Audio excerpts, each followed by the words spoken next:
The authors have no financial interest in the subject matter of this video. Hello everyone. You must be wondering who I am and what I am doing here. I am Dr. Insight, the need of the future. I wear many hats. I'm an ophthalmologist, a psychiatrist, a detective, a Sherlock Holmes who never misses a clue, and finally, I'm a healer of the mind. I was born out of growing negative opinion towards refractive surgeries. Series of reports of psychological distress, patients committing suicide, blamed on poor surgical techniques. We may have the best diagnostics, best lasers, and complete mastery of our skill, but still, there is an elusive link. We cannot guarantee patient satisfaction. The Time magazine recently published an editorial on the millennial generation. This latest generation is self-aware, tech-savvy, and have a very different mindset from previous generations.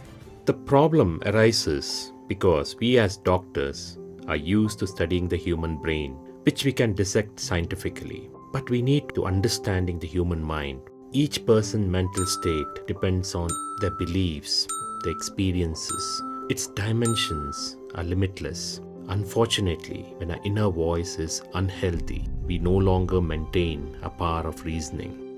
So how can we assess the mind objectively? A quick search online will lead you to iSync personality inventory. It consists of yes or no questions and grades of personality based on how extrovert you are, how neurotic you are. It also has questions to give us a falsification score. It does classify a person as sanguine, choleric, megalocolic, or phlegmatic. Of these, unstable and high neurotic scores are usually the ones who come to us perpetually dissatisfied.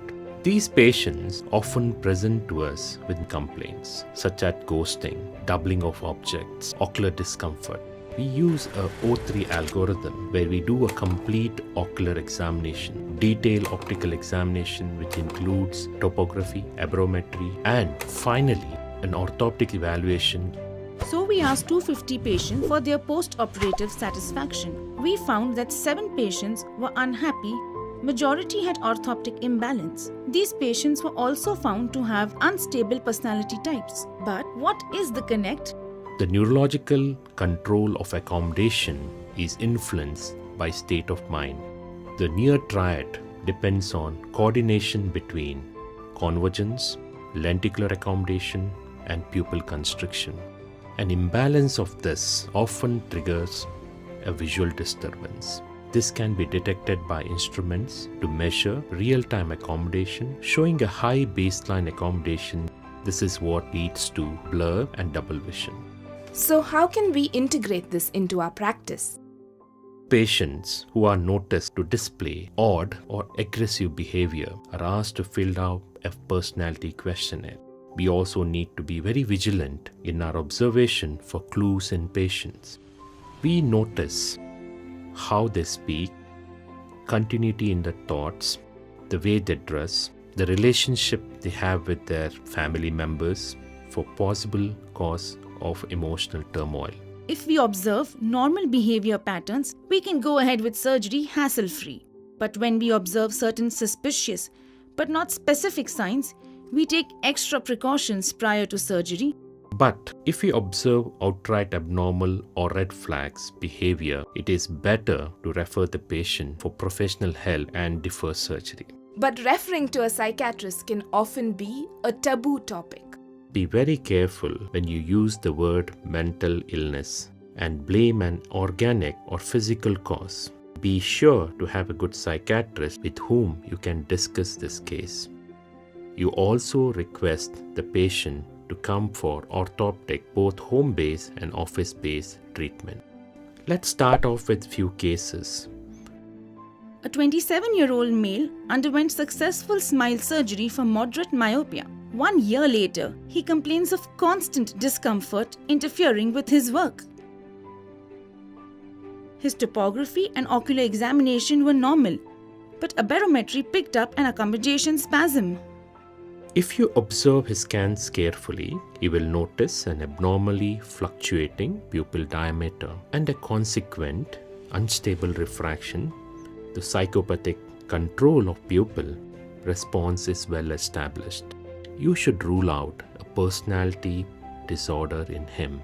You're right, Dr. Inside. He had a high neuroticism score and on probing gave history of substance abuse and unnaturally high expectations. Such patients require professional counseling and gradual de-addiction program for the improving their mental health, and process require patients to have the right effect.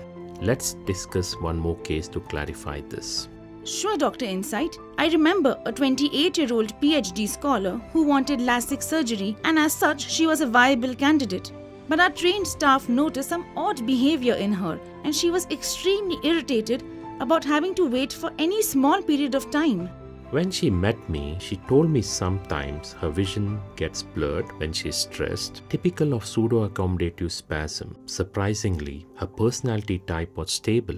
She confessed she was worried about clearing her exams. My psychiatrist friend explained that every person faces times of temporary stress. We don't need professional help here. However, it is better to defer surgery till acute stress is past. Thanks, Dr. Insight.